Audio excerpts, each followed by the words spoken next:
नमस्कार. आवाज माझा वृत्तवाहिनीत आपल्या सगळ्यांचं स्वागत. वेळेच्या काही ठळक घडामोडींकडे. आदिवासी आरक्षणासाठी गोवा विधानसभेत चर्चा. कळवा मुंब्रा नागरिकांचा डिजिटल मीटर विरोधात आक्रोश. आणि प्रोजेक्ट नवरंग शहापूरमध्ये आदिवासी विद्यार्थ्यांसाठी उपक्रम.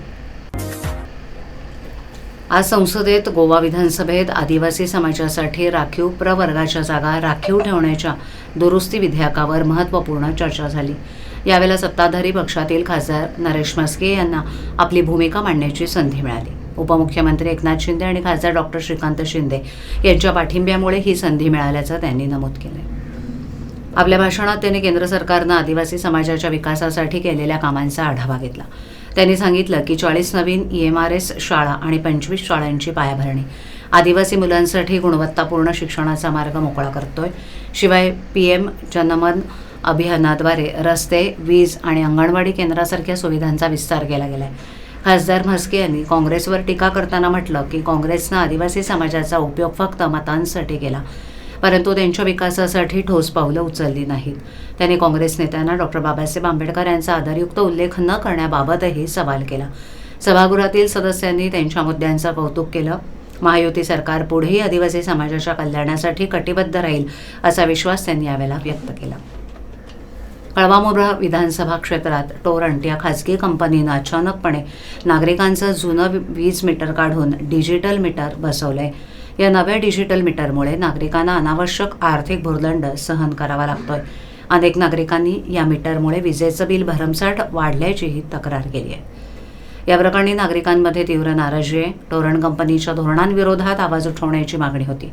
याबाबत विधानसभेत माजी गृहनिर्माण मंत्री आणि आमदार डॉक्टर जितेंद्र आव्हाड यांनी जोरदार आवाज उठवला. त्यांनी टोरंट कंपनीच्या अन्यायकारक धोरणांची सखोल चौकशी करून नागरिकांना दिलासा देण्यासाठी ठोस पावलं उचलण्याची मागणी केली. डॉक्टर आव्हाड यांनी सरकारकडे प्रश्न उपस्थित करत नागरिकांना कोणत्या पूर्वसूचनेशिवाय मीटर बदलण्यात आलं, डिजिटल मीटरचे तांत्रिक मुद्दे आणि वाढीव बिलांच्या तक्रारींची गंभीर दखल घेऊन यावर त्वरित कारवाई केली पाहिजे असं ठामपणे सांगितलं. नागरिकांच्या हिताचं रक्षण करण्यासाठी आणि या मुद्द्यावर लवकरात लवकर तोडगा निघावा अशी सर्वसामान्य जनतेची अपेक्षा आहे. ठाणे जिल्ह्यातील शहापूर तालुक्यातील अतिदुर्गम भागातील 10वीच्या आदिवासी विद्यार्थ्यांना मदतीचा हात मिळावा या उदात्त हेतूनं Rotary Club of Thane Hiranandani लिजंड्सच्या वतीनं प्रोजेक्ट नवरंग उपक्रम राबवण्यात येतोय. या उपक्रमाचं लोकार्पण 21 डिसेंबर रोजी वैश्य समाज हॉल शहापूर इथे संपन्न होणार असून त्यासाठी पेंड्री फाउंडेशनचं सहकार्य लाभलंय अशी माहिती एका पत्रकार परिषदेत Rotary Club of Thane Hiranandani लिजंड्सचे प्रेसिडेंट रोटरियन निलेश दहीफुले यांनी दिली आहे. वैश्य समाज हॉल शहापूर इथे सकाळी 8 ते दुपारी 4 या वेळेत होणाऱ्या या कार्यक्रमाला प्रमुख मार्गदर्शक प्रेरणास्थान खासदार सुरेश म्हात्रे उपस्थित राहणार आहेत. यावेळेला प्रमुख पाहुणे म्हणून DGN निलेश जयवंत, आमदार दौलत दरोडा, जिल्हा शल्यचिकित्सक डॉक्टर कैलास पवार, DGN निलेश जयवंत, समाजसेवक संतोष शिंदे, रोटरियन मनीषा कोंडस्कर इत्यादी मान्यवर उपस्थित राहणार आहेत. या उपक्रमांतर्गत एकूण 9 उपक्रम राबवले जाणार आहेत. बोर्डाच्या परीक्षेला बसणाऱ्या 10वीच्या विद्यार्थ्यांसाठी स्टडी ॲप, 10वी नंतर उपलब्ध असलेल्या संधींबद्दल करिअर मार्गदर्शन सेमिनार, मानसिक आरोग्य आणि व्यसनमुक्ती सेमिनार, सुरक्षित स्पर्श विषयांवर मार्गदर्शन, CPR प्रशिक्षण आणि प्रात्यक्षिक, अन्नदान, थॅलेसेमिया आणि सिकल सेल ॲनिमिनियासाठी विद्यार्थ्यांची वैद्यकीय चाचणी, विद्यार्थ्यांना परीक्षेचे पॅड आणि प्रमाणपत्र फोल्डर भेट देणं, आदिवासी शाळेतील शिक्षकांना राष्ट्रनिर्माता पुरस्कारानं सन्मानित करणं. नवरंग प्रकल्प हा शहापूरच्या तालुक्यातील आदिवासी मुलांचं जीवन बदलणारा कार्यक्रम आहे. या उपक्रमासाठी ठाणेकरांनी पुढे यावं असं आवाहन Rotary Club of Thane Hiranandani लिजंड्सचे प्रेसिडेंट रोटरियन निलेश दहीफुले यांनी केलं. हा सर, हा उपक्रम आहे. मी Rotary Club of Thane Hiranandani लिजंड्सचा अध्यक्ष निलेश दहीफुले. नवरंग म्हणून हा जो प्रोजेक्ट घोषणा करतोय हा आमच्या रोटरीच्या डिस्ट्रिक्टमध्ये रोटरी इंटरनॅशनल याच्यामध्ये हा एक इतिहास रचणार आहोत की एकाच दिवसात 9 कार्यक्रम नवरंगच्या नावाने आम्ही त्या नवरंगच्या माध्यमातून 9 प्रोजेक्ट आणि त्या 9 प्रोजेक्टमध्ये जेवढं जास्तीत जास्त मदत करता येईल म्हणजे आमचे जे फोकस एरिया आहेत आमच्या रोटरीमध्ये ते 7च आहेत. पण 7 पैकी माझ्या वतीने मी 2 ॲड करून मी 9 प्रोग्राम नवरंग म्हणून हा प्रोग्राम करत आहोत. आपला शहापूरमध्ये. आणि ह्याला मदत करण्यासाठी माझे क्लबचे मेंबर्स मधु मेनन, मनीषाताई, निलेश जयवंत, सुरेश म्हात्रे साहेब, बाळामामा आमचे खासदार आहेत आता भिवंडी याच्यामध्ये, ते सुद्धा आमच्या पाठीमागे उभे आहेत. आणि धीरज म्हात्रे हे आमचे प्रोजेक्टचे कन्व्हेनर, म्हणजे आम्हाला एक माणूस ठरवावा लागतो, तो आहे धीरज म्हात्रे. तर धीरज म्हात्रेंनी ह्या सगळ्या प्रोग्रामच्या पाठीमागे पूर्ण मेहनत घेऊन, आणि संचिताताई त्या फॅमिली फाउंडेशनचे मेंबर आहेत, त्यांनी सुद्धा आम्हाला याच्यामध्ये मदत केली आहे. या 1200 पोरं, 24 शाळा, 30-40 गावं एकत्र आणणं वैश्य मंदिर हॉलमध्ये शहापूरमध्ये आम्ही 21 तारखेला करत आहोत.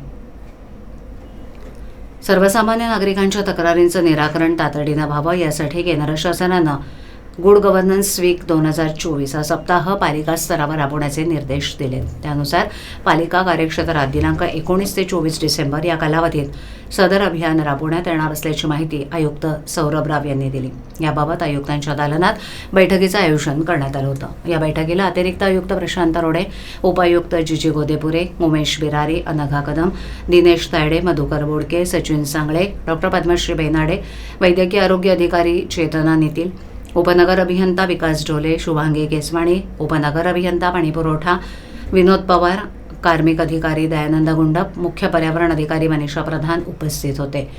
केंद्र शासनानं प्रशासन गाव की ओर अभियान राबवण्याचं निश्चित केलं असून स्थानिक स्वराज्य संस्थांच्या माध्यमातून हे अभियान प्रभावीपणे राबवण्यात येणार असून ठाणे महानगरपालिकेनं देखील याची पूर्वतयारी केली असून दिनांक 19 ते 24 डिसेंबर या कालावधीत विविध विषयांवर कार्यक्रमाचं आयोजन केले. तरी ठाणेकर नागरिकांनी सार्वजनिक कामांबाबत असलेल्या तक्रारी, समस्या अथवा सूचना पालिकेकडे सादर करायच्यात. या तक्रारींचं निराकरण पालिकेच्या माध्यमातून प्राधान्यानं करण्यात येणार आहे. तसंच केंद्र, राज्य शासन आणि महापालिकेकडून राबवण्यात येणाऱ्या विविध योजनांबाबत सविस्तर माहिती प्राप्त व्हावी यासाठी दिव्यांग व्यक्ती, त्यांचं पालक आणि संबंधित संस्था यांच्यासाठी विशेष माहिती सत्राचं आयोजन करण्यात यावं असंही आयुक्तांनी नमूद केलं. हिवाळी अधिवेशनाच्या दुसऱ्या दिवशी आमदार संजय केळकर यांनी ठाण्यातील पाणी टंचाईचा मुद्दा उपस्थित करत तातडीनं अतिरिक्त 25 MLD पाणी देण्याची मागणी केली आहे. ठाण्यात विशेषतः घोडबंदर परिसरात वाढत्या लोकसंख्येमुळे पाण्याची गरज आणि पुरवठा यात मोठी तफावत असून पाण्याची टंचाई मोठ्या प्रमाणावर भेडसावत असल्याचं आमदार संजय केळकर यांनी सांगितलं. लाखो रुपयांची कर्ज घेऊन या भागात घरं घेतलेल्या नागरिकांना मालमत्ता, पाणीपट्टी असे कर भरूनही पिण्याच्या पाण्यासाठी महिन्याकाठी लाखो रुपये खर्च करावे लागत असल्याची खंतही केळकर यांनी सभागृहात व्यक्त केली. एकीकडे पाणी टंचाईनं रहिवासी होरपळत असताना, टँकर लॉबी गब्बर होताना, तर दुसरीकडे बहुमजली इमारतींची संकुलं मोठ्या प्रमाणावर घोडबंदर भागात उभी राहत आहेत. या संकुलांमध्ये हजारो कुटुंब वास्तव्यास येणार आहेत. आधीच अपुरा पाणी पुरवठा होत असताना नव्या वसाहतीतील नागरिकांना पाणी कुठून देणार असा प्रश्न केळकर यांनी उपस्थित केला. ठाणे शहराला अतिरिक्त पाणी पुरवठा व्हावा यासाठी ठाणे महापालिका आणि मुंबई महापालिकेला मी पत्र दिलं असून पाठपुरावाही करतोय. शहराला 50 MLD जादा पाणी देण्यास मंजुरी मिळाली आहे, पण त्यापैकी 25 MLD पाणी तातडीनं दिल्यास घोडबंदर परिसर टँकर मुक्त होईल अशी मागणी आमदार संजय केळकर यांनी केली आहे. तरुणांना, विशेषतः आदिवासी तरुणांना रोजगाराच्या विविध संधी उपलब्ध करून देताना council of education and developing programme संस्थेतर्फे ठाणे आणि पालघर जिल्ह्यातील सुमारे 100हून अधिक वनवासी तरुणांना मोफत व्यावसायिक प्रशिक्षण देऊन स्वतःच्या पायावर उभं केलं आहे. CEDPचे मुख्य कार्यकारी अधिकारी वसीम शेख म्हणाले की संस्थेतर्फे विद्यार्थ्यांना विविध व्यावसायिक अभ्यासक्रमाच्या माध्यमातून प्रशिक्षित करताना सामाजिक जबाबदारीच्या जाणीवेतून अल्प उत्पन्न असणाऱ्या आदिवासी तरुणांना मुख्य सामाजिक प्रवाहात आणण्यासाठी उपक्रम राबवण्यात आला. त्यानुसार अशासकीय समाजसेवी संस्थांनी निर्देशित केलेल्या आदिवासी विद्यार्थ्यांना युनिव्हर्सिटी ग्रँट कमिशनची मान्यता असलेल्या विविध महाविद्यालयातील व्यावसायिक अभ्यासक्रमांचं प्रशिक्षण देण्यात आलं. या विद्यार्थ्यांनी सदर अभ्यासक्रम यशस्वीरित्या पूर्ण केलाय. या तरुणांना त्यामुळे विविध आस्थापनांमध्ये नोकऱ्या मिळाल्या असून काही जणांनी आपापल्या विभागात स्वतःचे उद्योग सुरू केलेत. CEDPद्वारे तरुणांना ऑटोमोबाईल, हेल्थकेअर, हॉटेल आणि विविध क्षेत्रातील औद्योगिक जगताला लागणारे कुशल मनुष्यबळ UGC मान्यताप्राप्त विद्यापीठांच्या अभ्यास वर्गाद्वारे तयार केले जाते. CEDPची स्थापना 2010 साली झाली. 12वी नंतर उपलब्ध असणाऱ्या शैक्षणिक संधी आणि त्यात असणाऱ्या रोजगाराच्या बाबत समुपदेशन करून विद्यार्थ्यांना त्यांच्या आवडीच्या क्षेत्रात रोजगार आणि स्वतंत्र उद्योग उभारण्याबाबत मार्गदर्शन केलं जातं. आत्तापर्यंत CEDPतून प्रशिक्षित झालेले हजारो तरुण नामांकित आस्थापनांमध्ये किंवा स्वतंत्र उद्योगात कार्यरत असल्याचं वसीम शेख यांनी सांगितलं. Hi, my name is Wasim Sheikh and with me is Shaheen Khan, the founder of CEDP Skill Institute. I'm the managing director at the institute. Since 2010, when we started off this journey of education and skilling, the main intention of starting this institute was to bridge the gap between the industry and the academic by introducing internship-based learning. That's how the integrated model of skilling with education was formalized at CEDP Skill Institute. The courses that are provided at CEDP Skill Institute in healthcare and hospitality as well as automotive industry are certified from UGC recognized universities, and all the students that have been passing out from our institutions in the last 15 years, about 14,000 odd students that have successfully completed, are working at renowned brands in healthcare industry like Hinduja, Fortis Hospitals, just to name a few, and in hotel industry they are working across the properties of Hilton, Marriott, across India and even outside India. The students that are appearing for 12th standard, they have variety of options available these days in the industry or in the market, where they can choose the course that calls them as their passion. So if they are passionate about healthcare industry, if they are passionate about hospitality industry or even automotive industry, they can very well walk into any of our campuses in Thane and Borivali for available options after 12th standard, and that's exactly what my message to the parents is as well, that do not worry, there is options available in the market where the students can enhance their skills along with their education and procure a career in which they will be passionate about. आवाज माझावरील एखादी बातमी पाहिजे राहू गेली असल्यास यूट्यूबवर ती तुम्ही पाहू शकता, तर मग नक्की सबस्क्राईब करा आवाज माझा. अशा ठळक घडामोडी शेवटी पुन्हा एकदा. आदिवासी आरक्षणासाठी गोवा विधानसभेत चर्चा, कळवा मुंब्रा नागरिकांचा डिजिटल मीटर विरोधात आक्रोश आणि प्रोजेक्ट नवरंग शहापूरमध्ये आदिवासी विद्यार्थ्यांसाठी उपक्रम. आपल्या विभागातील काही सूचना अथवा समस्या असल्यास ते आमच्यापर्यंत जरूर पोहोचवा. आम्ही तुमचा आवाज नागरिकांपर्यंत नक्की पोहोचू. आम्हाला संपर्क करण्यासाठी आमचा पत्ता आवाज माझा 103 सायलेक आदर्श नगर कोलबाड रोड ठाणे पश्चिम. आमचा दूरध्वनी क्रमांक 7666213141. आमचा ईमेल ID avazmaza.tvnews@gmail.com. तर पुन्हा भेटू याच वेळी याच ठिकाणी काही नवीन घडामोडींसह आवाज माझा वृत्तवाहिनीत. तोपर्यंत नमस्कार.